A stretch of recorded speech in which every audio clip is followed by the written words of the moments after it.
पिता पुत्र और पवित्र आत्मा के नाम पर। आमीन। हमारे प्रभु यीशु क्रिस्त की कृपा, ईश्वर का प्रेम तथा पवित्र आत्मा का सहचर्य आप सबों को प्राप्त हो। और आपको भी। क्रिस्त में प्यारे विश्वासियों, आज से हम आगमन काल में प्रवेश करते हैं। आज हम माता कलीसिया के साथ मिलकर आगमन का पहला रविवार मना रहे हैं।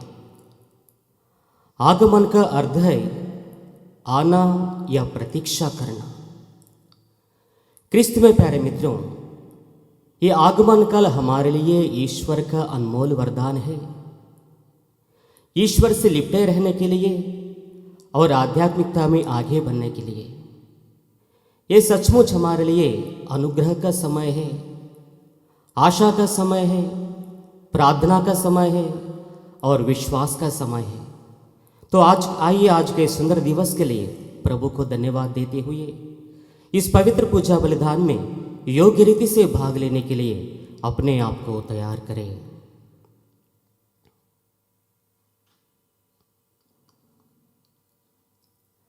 हम सब मिलकर बोले, हे भाइयों बहनों, मैं सर्वशक्तिमान पिता ईश्वर और आप लोगों के सामने स्वीकार करती हूँ कि मैंने मन वचन और कर्म से और अपना कर्तव्य पूरा न करने से बार बार पाप किया है।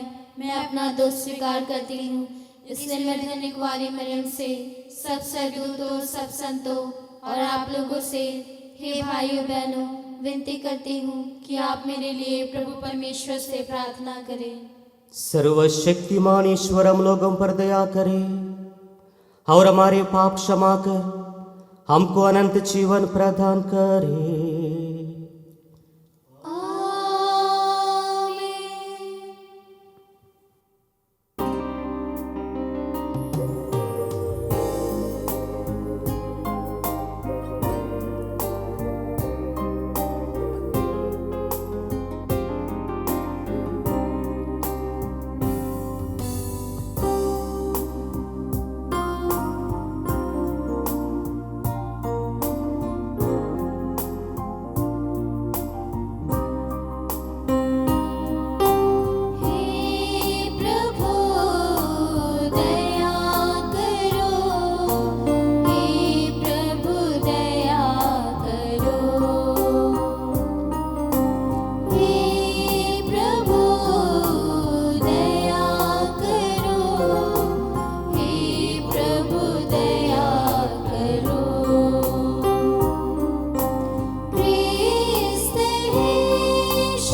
हम प्रार्थना करें। हे सर्वशक्तिमान ईश्वर, हम लोगों में ऐसी दृढ़ इच्छा उत्पन्न कर कि हम आने वाले प्रभु क्रिस्त का अपने पुण्य कर्मों से स्वागत करें और उनके दाहिने एकत्र होकर स्वर्ग राज्य में प्रवेश करने के योग्य बने। हम ये प्रार्थना करते हैं उन्हीं हमारे प्रभु और तेरे पुत्र यीशु क्रिस्त के द्वारा, जो ईश्वर होकर तेरे तथा पवित्र आत्मा के साथ युगानुयुग जीते और राज्य करते हैं। आमीन। पहला पाठ नबी इसायास का ग्रंथ। हे प्रभु, तू ही हमारा पिता है, हमारा मुक्तिदाता, यही अनंत काल से तेरा नाम रहा है। हे प्रभु, तू ये क्यों होने देता है कि हम तेरे मार्ग छोड़कर भटक जाएं और कठोर हृदय बनकर तुझ पर श्रद्धा ना रखें। हे प्रभु, हमारे पास लौटने की कृपा कर। हम तेरे सेवक और तेरी ही प्रजा हैं। ओह, यदि तू आकाश फाड़ कर उतरे, तेरे आगमन पर पर्वत कांप उठेंगे। यह कभी सुनने में अथवा देखने में नहीं आया कि तेरे ही समान कोई देवता अपने पर भरोसा रखने वालों के साथ इस प्रकार का व्यवहार करे। तू उन लोगों का पथ प्रदर्शन करता है जो सदाचरण और तेरे मार्ग का स्मरण करते हों। तू अप्रसन्न है क्योंकि हम पाप करते थे और बहुत समय से तेरे विरुद्ध विद्रोह करते आ रहे हैं। हम सब के सब अपवित्र हो गए और हमारे समस्त धर्म कार्य मलिन वस्त्र जैसे हो गए थे। हम सब पत्तों की तरह सूख गए और पवन की तरह हमारे पाप हमें छितराते रहे। कोई भी ना तो तेरा नाम लेता था और न तेरी शरण में जाने का विचार करता था, क्योंकि तूने हमसे मुंह फेर लिया था और हमें हमारे पापों के हवाले कर दिया था। तो भी हे प्रभु, तू हमारा पिता है। हम मिट्टी हैं और तू कुम्हार है। तूने हम सबों को बनाया है। यह प्रभु की वाणी है। ईश्वर को धन्यवाद।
स्वर्गदूतों पर विराजमान है। अपना तेज दिखा, अपनी शक्ति को जगा और आकर हमें बचाने की कृपा कर। हे परमेश्वर, हम पर दया तू कर और हमारा उद्धार हो जाएगा। हे परमेश्वर, हम पर दया तू कर और हमारा उद्धार हो जाएगा। हे विश्वमंडल के प्रभु, स्वर्ग से हम पर दया दृष्टि कर। तूने ये दाखलता लगाई है, आकर हमारी रक्षा कर।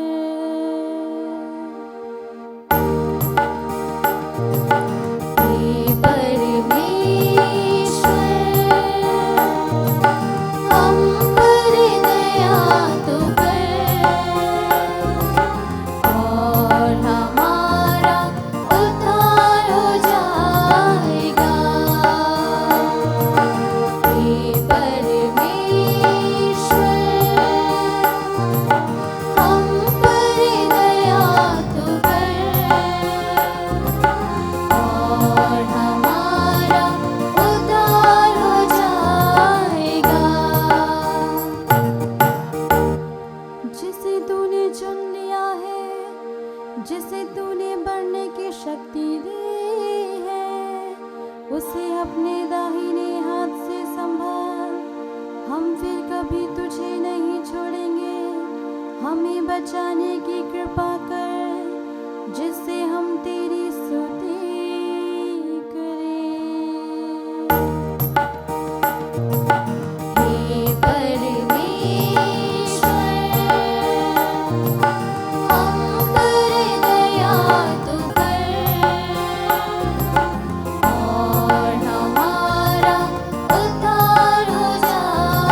पौलुस का पहला पत्र। भाइयों, हमारा पिता ईश्वर और प्रभु यीशु मसीह आप लोगों को अनुग्रह तथा शांति प्रदान करे। आप लोगों को यीशु मसीह द्वारा ईश्वर को अनुग्रह प्राप्त हुआ है।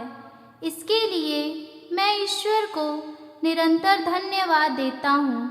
मसीह का संदेश आप लोगों के बीच इस प्रकार दृढ़ हो गया है कि आप लोग मसीह से संयुक्त होकर अभिव्यक्ति और ज्ञान के सब प्रकार के वरदानों से संपन्न हो गए हैं। आप लोगों में किसी कृपा दान की कमी नहीं है और अब आप हमारे प्रभु यीशु मसीह के आगमन की प्रतीक्षा कर रहे हैं। ईश्वर अंत तक आप लोगों को विश्वास में सुदृढ़ बनाए रखेगा, जिससे आप प्रभु यीशु मसीह के दिन निर्दोष पाए जाएं। ईश्वर सत्य प्रतिज्ञ है। उसी ने अपने पुत्र हमारे प्रभु यीशु मसीह के सहभागी बनने के लिए आप लोगों को बुलाया है। यह प्रभु की वाणी है। ईश्वर को धन्यवाद।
प्रभु आप लोगों के साथ हो और आपके साथ भी। संत मार्कुस के अनुसार प्रभु का पवित्र सुसमाचार।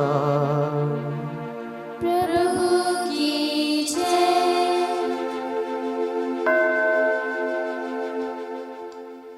यीशु ने अपने शिष्यों से कहा, सावधान रहो, जागते रहो, क्योंकि तुम नहीं जानते कि मानव पुत्र किस समय आ जाएगा। यह कुछ ऐसा है जैसे कोई मनुष्य विदेश चला गया हो। उसने अपना घर छोड़कर उसका भार अपने नौकरों को सौंप दिया हो, हर एक को उसका काम बता दिया हो और द्वारपाल को जागते रहने का आदेश दिया हो। तुम नहीं जानते कि घर का स्वामी कब आएगा, कब जाएगा, शाम को, आधी रात को, मुर्गे के भांग देते समय या भोर को। इसलिए जागते रहो, कहीं ऐसा ना हो कि वह अचानक पहुंचकर तुम्हें सोता हुआ पाए। जो बात मैं तुम लोगों से कहता हूं वही सबों से कहता हूं, जागते रहो। प्रभु का पवित्र सुसमाचार है। क्रिस्त की जय। हमारे देश के सुपरिचित कवि तुलसीदास जी कहते हैं कि इस दुनिया में जब इंसान का जन्म होता है, उनमें सिर्फ श्वास चलता है, उनका कोई नाम नहीं होता। वैसे ही इस दुनिया में जब इंसान की मृत्यु होती है, उनमें श्वास नहीं चलता, बल्कि उनका कोई नाम रहता है। यह श्वास और नाम के बीच जो अल्प समय है, उसे ही जीवन कहा जाता है। महत्वपूर्ण बात यह है कि इस दुनिया में जीवन ऐसा एक प्रश्न है जिसका कोई जवाब नहीं। जीवन एक ऐसा प्रश्न है जिसका कोई जवाब नहीं। वैसे ही मृत्यु एक ऐसी चीज है जिसका कोई प्रश्न नहीं। इसका मतलब इस दुनिया में जीवन और मृत्यु इंसान के हाथ में नहीं, बल्कि इस दुनिया में जीवन और मृत्यु सिर्फ ईश्वर के हाथ में ही है। क्रिस्त में प्यारे विश्वासियों, इस आधुनिक युग में ये हमारे लिए एक चुनौतीपूर्ण वास्तविकता है। अगर हम इस वास्तविकता पर मनन करेंगे, इस वास्तविकता पर विश्वास करेंगे, हम नतमस्तक होकर ईश्वर के प्रति समर्पित हो जाएंगे और हमें एहसास होगा कि हम इस दुनिया में मिट्टी मात्र है और ईश्वर हमारा कुम्हार है। क्रिस्त में प्यारे विश्वासियों, अगर हम इस वास्तविकता को भूल जाते हैं, जैसे कि आज के पहला पाठ में हम लोगों ने सुना है, हम सब के सब अपवित्र हो जाएंगे। हमारे समस्त धर्म कार्य मलिन वस्त्र जैसे हो जाएंगे और हम सब पत्तों की तरह सूख जाएंगे। इस परिवेश में हमारे जीवन में हरियाली लाने के लिए, इस निराशाजनक परिस्थितियों में हमारे जीवन को सुखमय बनाने के लिए हमारे जीवन में ईश्वर के आगमन की जरूरत है। हमारे संत पिता फ्रांसिस कहते हैं, आज के परिवेश में सारी दुनिया विभिन्न प्रकार की पीड़ाओं से गुजर रही है। सब जगह दुनिया विभिन्न प्रकार की पीड़ाओं से घायल है, जैसे कि प्राकृतिक विपत्तियों से, घातक बीमारियों से, सामाजिक असमानताओं से, मानसिक तनाव से, राजनीतिक संकट से, आर्थिक संकट से, आकस्मिक मृत्यु से, अकेलापन से, बेरोजगारी से, निराशा से। क्रिस्त में प्यारे विश्वासियों, इस आगमन काल में हमें अपने आप को तैयार करते हुए इस घायल दुनिया का पुनर्निर्माण करने में इस आगमन काल हमें किस प्रकार सहायता करती है। पहला बिंदु, इस निराशाजनक परिस्थितियों में हम सब एक दूसरे के लिए आशा का सहारा बनना है। हम लोग पढ़ते हैं रोमियों का नाम संत पौलुस का पत्र अध्याय 4 पद संख्या 18 में संत पौलुस कहते हैं, इब्राहिम ने निराशाजनक परिस्थितियों में भी प्रभु में विश्वास किया और बहुत से राष्ट्रों के पिता बन गए। हमारे संत पिता फ्रांसिस कहते हैं, प्रभु के आगमन या आगमन काल हमारे जीवन में एक नई आशा को जगा देता है। क्रिस्त में प्यारे विश्वासियों, आज के परिवेश में, हमारे जीवन में, हमारे परिवारों में, इस निराशाजनक परिस्थितियों में एक नई आशा की जरूरत है।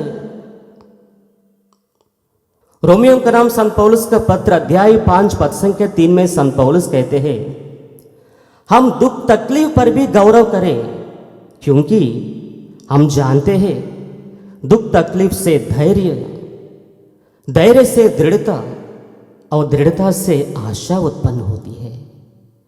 क्रिस्त में प्यारे विश्वासियों, आजकल हम लोग देख रहे हैं सब जगह डर छा गया।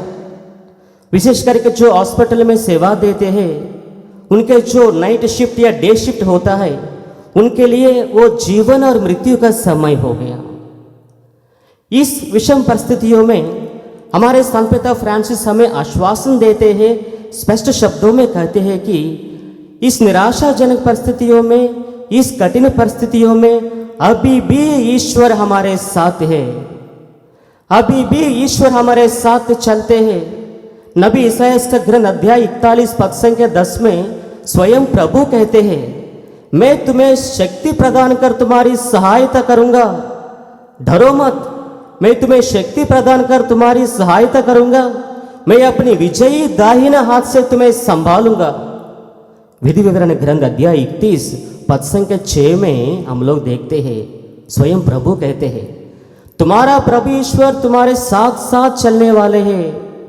तुम्हारा प्रभु ईश्वर तुम्हें विनाश नहीं करेगा, तुम्हारे प्रभु ईश्वर तुम्हें निराश नहीं करेगा।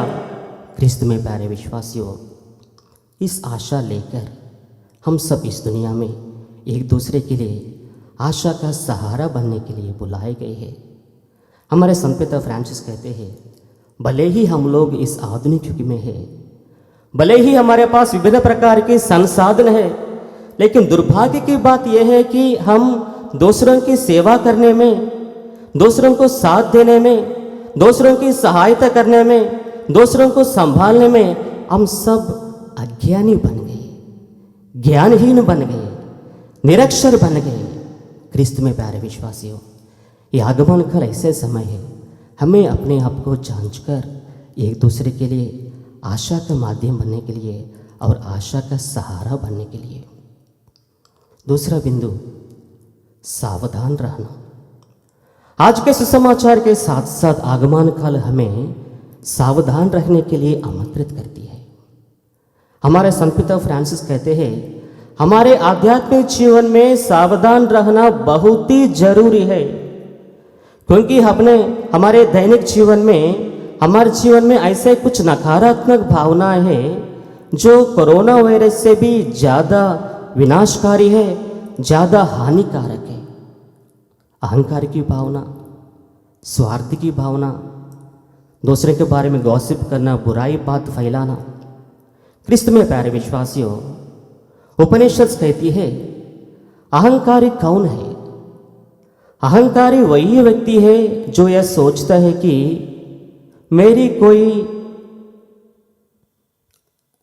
मेरे बारे में कोई बोले या मुझे कोई जाने, मुझे कोई पहचाने, मैं कुछ हूँ, मैंने ऐसा किया है, मैंने वो किया है। क्रिस्त में प्यारे विश्वासियों, पवित्र ग्रंथ बाइबल प्रकाशना ग्रंथ अध्याय 3 पद संख्या 17 में स्पष्ट शब्दों में हमें समझाते हैं, तुम कहते हो कि मैं धनी हूं, तुम कहते हो कि मैं समृद्ध हो गया, तुम कहते हो कि मुझे किसी बात की कमी नहीं है, लेकिन तुमको ये नहीं समझते हैं कि तुम अभागे हो, तुम दयनीय हो, तुम दरिद्र हो, अंधे हो और नंगे हो। क्रिस्त में प्यारे विश्वासियों, संत लूकास के अनुसार सुसमाचार अध्याय 12 पद संख्या 15 में प्रभु यीशु स्वयं कहते हैं, सावधान रहो। किसी के पास कितने ही संपत्ति क्यों ना हो, वो संपत्ति उनके जीवन की रक्षा नहीं करती। क्रिस्त में प्यारे मित्रों, ध्यान दीजिए, सावधान रहो। हमारे पास कितने ही संपत्ति क्यों ना हो, वो संपत्ति से हमारे जीवन की रक्षा नहीं होती है।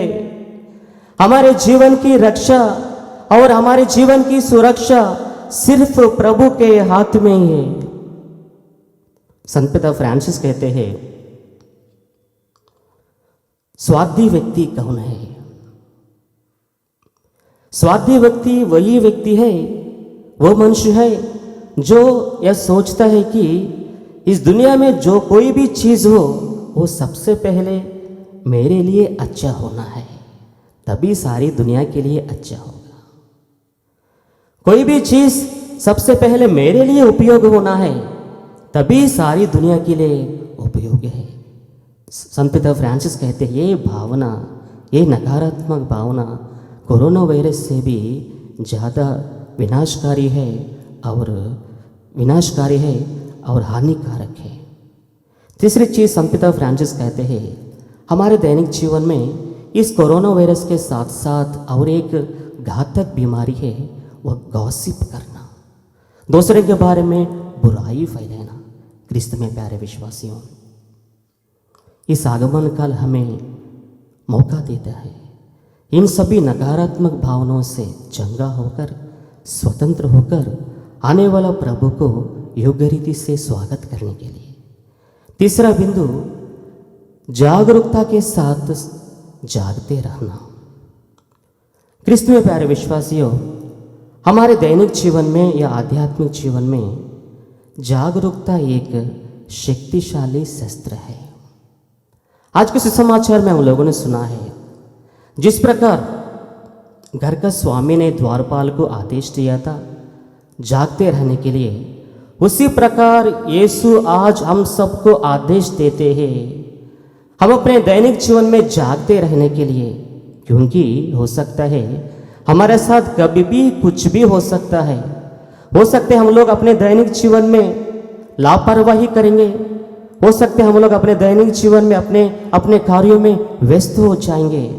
वचन में हम लोग पढ़ते हैं संत लूकास के अनुसार सुसमाचार अध्याय 21 में हम लोग पढ़ते हैं, सावधान रहो, आप हमेशा जागते रहो और सब समय प्रार्थना करते रहो ताकि आने वाले संकटों से बच सकते हैं और भरोसे के साथ आने वाले प्रभु को सामने करने के लिए, स्वीकार करने के लिए, स्वागत करने के लिए योग्य रीति से खड़े हो सकते हैं। क्रिस्त में प्यारे विश्वासियों, घर का स्वामी ने द्वारपाल को इसलिए जागते रहने का आदेश दिया ताकि वो अपने जिम्मेदारी में, अपने कार्य में ईमानदार रहे और घर का स्वामी को योग्य रीति स्वागत करे। अंत में हम लोग देखते हैं क्रिस्त में प्यारे विश्वासियों, पवित्र ग्रंथ बाइबल कहती है सुलेमान का सर्वश्रेष्ठ गीत अध्याय 2 पद संख्या 15 में हम लोग पढ़ते हैं, इस दुनिया में कुछ क्षुद्र लोमड़ियां हैं, वे हमारी दागबारियों को सत्यानाश करती है, विनाश करती है, बर्बाद करती है। क्रिस्त में प्यारे मित्रों, हमारे दैनिक जीवन में विभिन्न प्रकार की लोमड़ियों को हम लोग देखते हैं। लोमड़ियों का एक ही काम है, विनाश करना। अगर हम जागते नहीं रहेंगे, अगर हम जागरूक नहीं है, ये लोमड़ियां हमारे परिवारों को, हमारे बच्चों को, हमारे प्रार्थनामय जीवन को, हमारे विश्वास को, हमारे आध्यात्मिक जीवन को विनाश कर सकती है। इसलिए पवित्र ग्रंथ बाइबल हमें याद दिलाती है हम लोग अपने दैनिक जीवन में जागते रहने की आवश्यकता है। गौतम बुद्ध कहते हैं जिस प्रकार मोमबत्ती आग के बिना नहीं जल सकती है, उसी प्रकार हम लोग अपने जीवन में आध्यात्मिक तैयारी के बिना ईश्वर को, आने वाला मुक्तिदाता को योग्य रीति से नहीं ग्रहण कर सकते हैं। तो आइए हम लोग प्रार्थना करें कि आगमन काल हमारे लिए मंगलमय हो, ये आगमन काल हमारे लिए आशीर्वाद का माध्यम हो, अनुग्रह का समय हो। ये आगमन काल हमारे लिए आने वाले मुक्तिदाता, संसार को ज्योति, बालक प्रभु को योग्य रीति से ग्रहण करने के लिए ये एक शक्तिशाली साधन हो।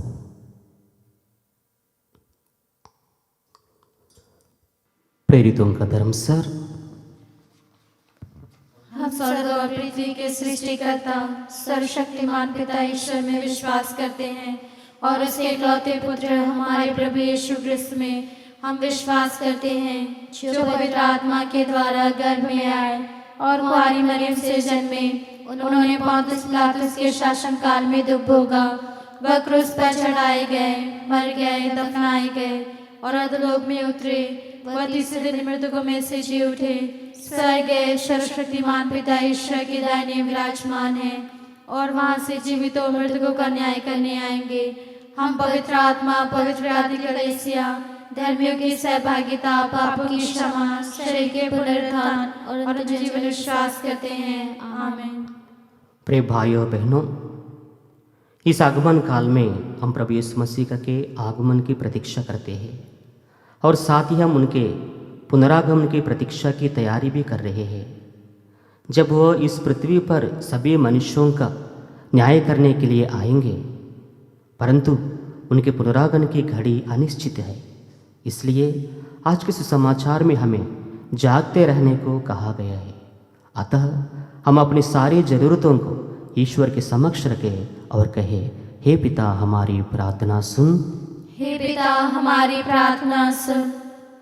हम अपने संत पिता, सभी धर्माध्यक्षों, पुरोहितों तथा कलीसिया के अगुवाओं के लिए प्रार्थना करें कि वे पवित्र आत्मा द्वारा निर्देशित होकर ईश्वर की चुनी हुई प्रजा का मार्गदर्शन कर सके। इसके लिए हम पिता ईश्वर से प्रार्थना करें। हे पिता हमारी प्रार्थना सुन। हम सभी माता पिताओं के लिए प्रार्थना करें जो हमेशा अपने बच्चों के कल्याण के बारे में सोचे और काम करते हैं कि वे उनकी ज़रूरतों को पूरा कर सके और उनके जीवन में आने वाली चुनौतियों का सामना करने के लिए उनका मार्गदर्शन कर सके। इसके लिए हम पिता ईश्वर से प्रार्थना करते हैं। हे पिता, हमारी प्रार्थना सुन। हम सभी ख्रिस्त परिवारों के लिए प्रार्थना करते हैं कि वे पश्चाताप और मन परिवर्तन के माध्यम से प्रभु के पास लौटने के लिए आगमन काल का लाभ उठाए, ताकि वे यीशु ख्रिस्त के जन्मोत्सव के आनंद में भाग लेने के योग्य बन सके। इसके लिए हम पिता ईश्वर से प्रार्थना करें। हे पिता, हमारी प्रार्थना सुन। हम सभी लोगों और राष्ट्रों के लिए प्रार्थना करें कि वे मसीह का आगमन आनंद और उल्लास से भर दे, ताकि सभी लोग एकता, भाईचारा तथा प्रेम के साथ जीवन व्यतीत कर सके। इसके लिए हम पिता ईश्वर से प्रार्थना करें। हे पिता, हमारी प्रार्थना सुन। इस यूक्रिस्त समारोह में उपस्थित सभी लोगों के लिए हम प्रार्थना करें कि प्रभु यीशु हमें अपने ख्रिस्त उत्तरदायित्व को निभाने के लिए आवश्यक अनुग्रह प्रदान करे, ताकि हमारे पास पड़ोस में रहने वाले दूसरे धर्म के विश्वासी परिवारों के लिए हम प्रेरणा का स्रोत बन सके। इसके लिए हम पिता ईश्वर से प्रार्थना करें। हे पिता, हमारी प्रार्थना सुन। हमारी व्यक्तिगत जरूरतों को, निवेदनों को, आशाओं को, अभिलाषाओं को ईश्वर के सानिध्य में समर्पित करें।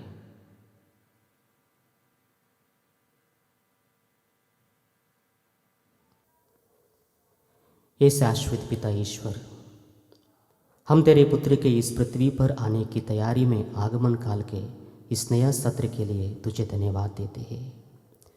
तू हमें हमेशा सतर्क तथा जागते रहने का अनुग्रह प्रदान कर, ताकि हम तेरे पुत्र का स्वागत करने के लिए स्वयं को पूर्ण रूप से तैयार कर सके। हम ये प्रार्थना करते हैं उन्हीं हमारे प्रभु यीशु क्रिस्त के द्वारा, आमीन।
प्रिय भाइयों बहनों, प्रार्थना कीजिए कि सर्वशक्तिमान पिता ईश्वर मेरा और आप लोगों का बलिदान स्वीकार करे।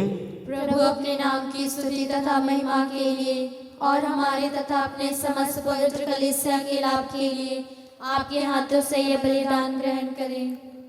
हे प्रभु, यह चढ़ावा कृपा पूर्वक ग्रहण कर। यह तेरा ही दान है, जो संस्कार तूने हमें पृथ्वी पर कृपा निधि के रूप में दिया है, वो हमें स्वर्ग में अनंत मुक्ति का पुरस्कार दिलाए। ऐसी कृपा कर हमारे प्रभु क्रिस्त के द्वारा। आमीन। प्रभु आप लोगों के साथ हो।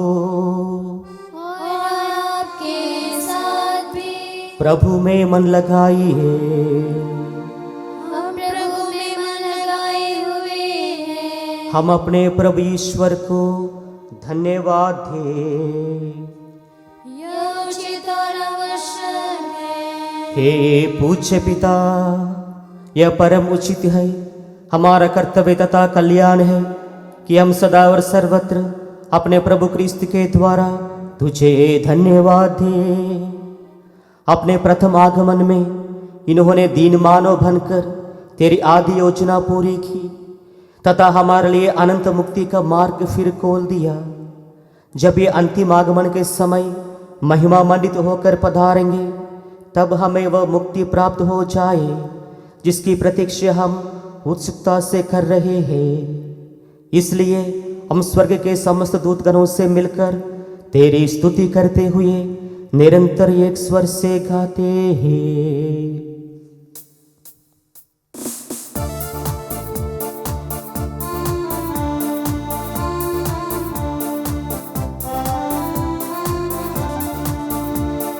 हे पावन, हे अति पावन, परम प्रतापी प्रभु, परम प्रतापी प्रभु।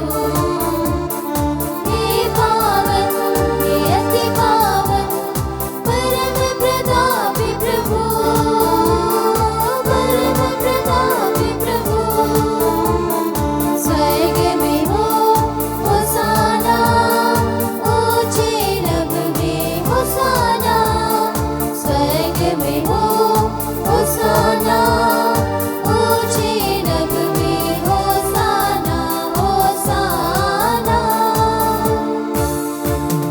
स्वर्ग धरा परिपूरित है तेरी महिमा से प्रभु, तेरी महिमा से प्रभु। स्वर्ग धरा परिपूरित है तेरी महिमा से प्रभु, तेरी महिमा से प्रभु। स्वर्ग में हो होसाना, ऊंचे नभ में होसाना। स्वर्ग में हो होसाना, ऊंचे नभ में होसाना, होसाना। धन्य है वे जो आते हैं प्रभु के नाम पे सदा, प्रभु के नाम पे सदा। धन्य है वे जो आते हैं प्रभु के नाम पे सदा, प्रभु के नाम पे सदा। स्वर्ग में हो होसाना, ऊंचे नभ में होसाना। स्वर्ग में हो होसाना, ऊंचे नभ में होसाना, होसाना।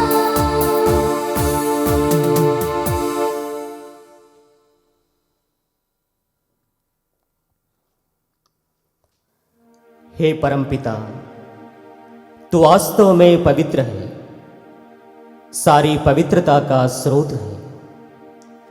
हम तुझसे निवेदन करते हैं, तू उपहार अपने आत्मा के संस्पर्श से पवित्र कर दे कि हमारे प्रभु यीशु क्रिस्त का शरीर तथा रक्त बन जाए। जिस रात को यीशु स्वेच्छा से मृत्यु के लिए सौंपे गए, उन्होंने रोटी ली, तुझे धन्यवाद दिया और रोटी तोड़कर उसे अपने शिष्यों को देते हुए कहा, तुम सब इसे लो और खाओ, यह मेरा शरीर है जो तुम्हारे लिए बलि चढ़ाया जाएगा।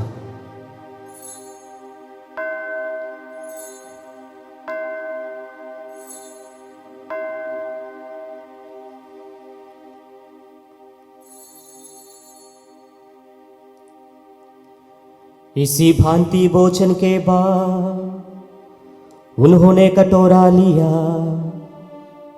तुझे धन्यवाद दिया और उसे अपने शिष्यों को देते हुए कहा, तुम सब इसे लो और पीओ, ये मेरे रक्त का कटोरा है, नवीन और अनंत व्यवस्थान का रक्त, जो तुम्हारे और सबके पापों की क्षमा के लिए बहाया जाएगा। तुम मेरी स्मृति में यह किया करो।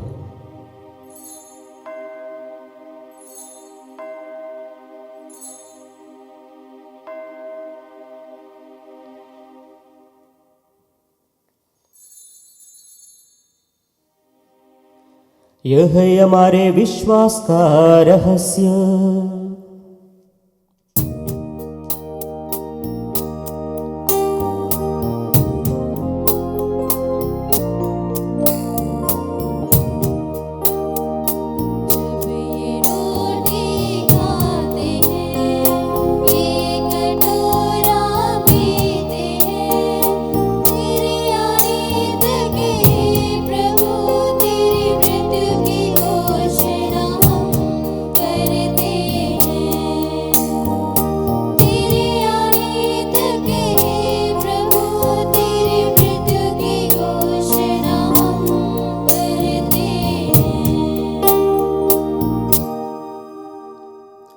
हे परमपिता, यह आज्ञा मानकर हम अपने प्रभु की मृत्यु और पुनरुत्थान की स्मृति में तुझे जीवन की रोटी और मुक्ति का कटोरा चढ़ाते हैं।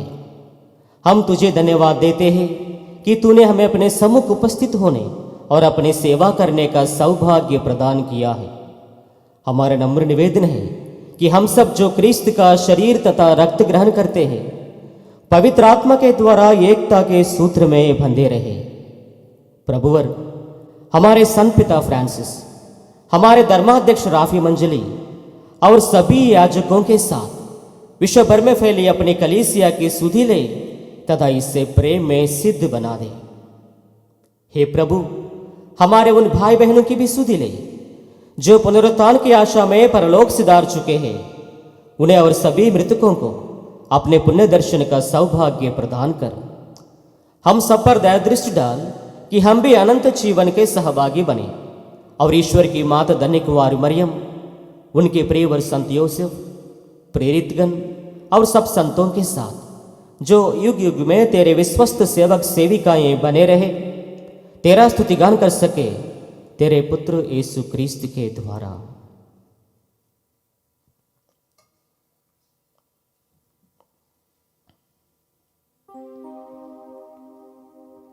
इन्हीं प्रभु क्रिस्त के द्वारा, इन्हीं के साथ और इन्हीं में, हे सर्वशक्तिमान पिता ईश्वर, पवित्र आत्मा के साथ तुझे समाचार तथा महिमा युगान युग मिलती रहती है।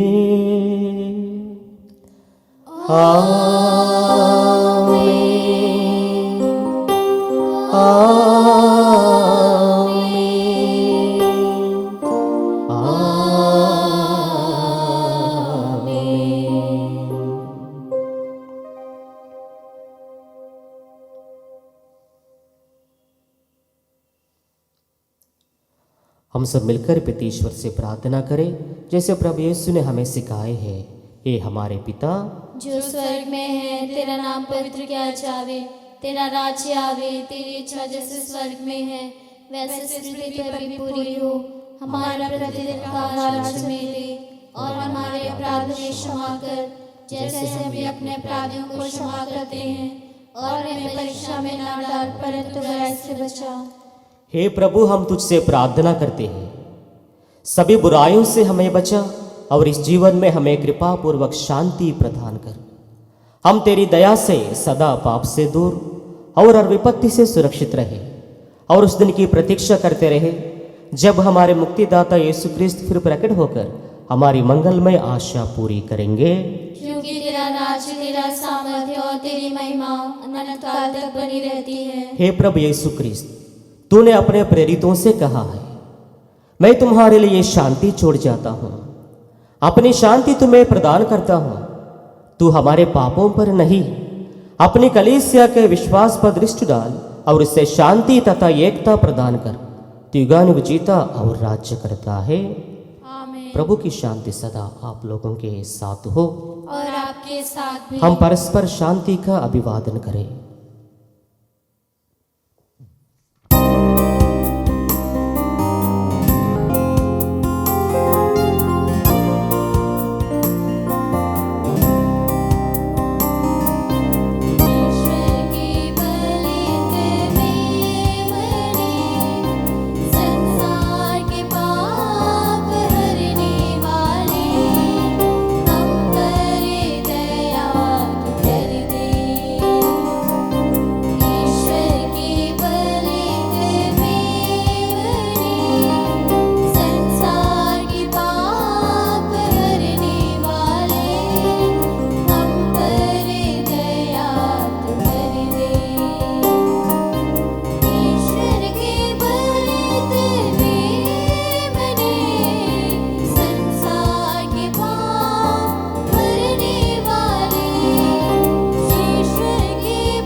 देखिए, ईश्वर का मेमना जो संसार के पाप हर लेता है, हमारे कमजोरियों के बावजूद भी हमें बनाने वाला प्रभु, निर्माण करने वाला प्रभु और हमें नव निर्माण करने वाला प्रभु यही है।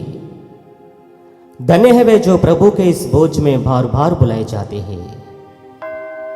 हे प्रभु, मैं योग्य नहीं हूँ कि तुम मेरे आवे, तो एक ही शब्द कह दीजिए और मेरी आत्मा चंगी हो जाएगी। क्रिस्त का शरीर और रक्त हमारे अनंत जीवन के लिए रक्षा करते रहे।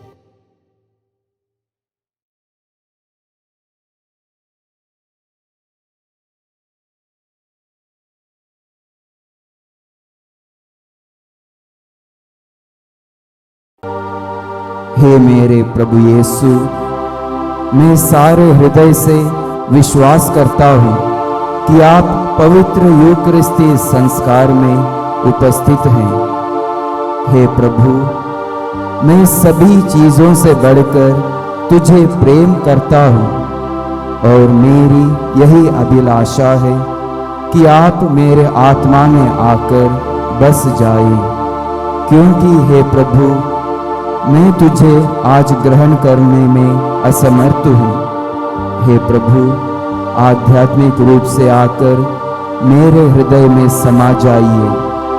हे यीशु, मैं आज तुझ में एक होना चाहता हूँ और तुझ में समा जाना चाहता हूँ। हे प्रभु, यह कभी ना होने पाए कि मैं तुमसे कभी अलग हो जाऊँ। आमीन।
हम प्रार्थना करें। हे प्रभु, जो संस्कार हमने ग्रहण किया है वो हमारे लिए हितकर हो। इसके द्वारा तू हमें ऐसी शिक्षा दे कि हम नश्वर वस्तुओं के बीच निवास करते हुए भी अनश्वर एवं स्वर्गिक वस्तुओं से प्रेम करें तथा उन्हीं में अपना मन लगाए रहे। ये वर दे हमारे प्रभु यीशु क्रिस्त के द्वारा।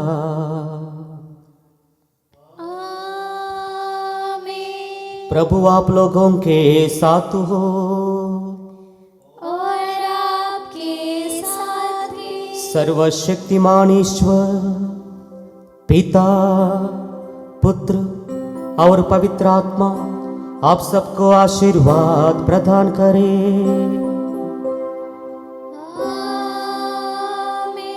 आप लोग विद्यालय और ईश्वर की सेवा में अपना जीवन बिताइए। ईश्वर को धन्यवाद।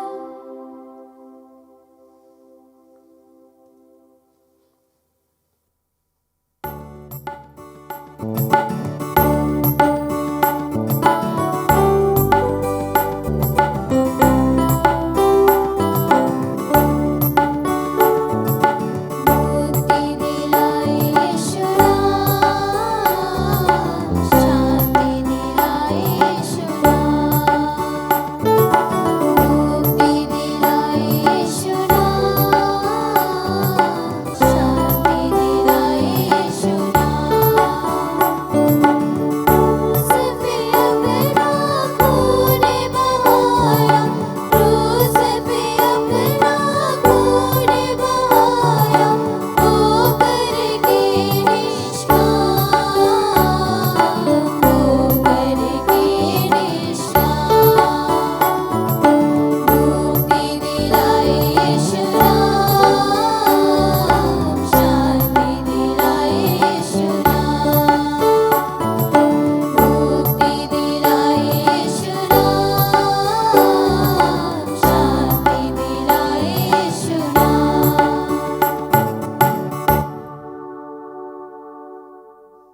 कोरोना वायरस से सुरक्षा के लिए प्रार्थना।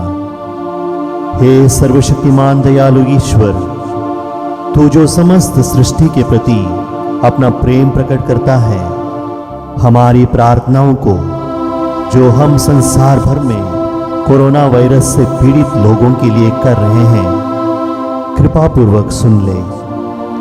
हम आपके सम्मुख आकर इस प्रकोप के त्वरित नियंत्रण के लिए, बाधित लोगों की चंगाई के लिए व पीड़ितों के परिवारों के लिए निवेदन करते हैं। हम उन तमाम चिकित्सकों व वैज्ञानिकों के लिए प्रार्थना करते हैं जो इस रोग के उन्मूलन के लिए औषधि की खोज में लगे हैं, जिससे अति शीघ्र ही उचित दवा की खोज हो सके। हम याचना करते हैं सरकार व स्वास्थ्य अधिकारियों के लिए, जिससे कि वे लोगों की भलाई के लिए समय पर उपयुक्त कदम उठा सकें। यह प्रार्थना हम करते हैं अपने प्रभु क्रिस्त के द्वारा। आमीन।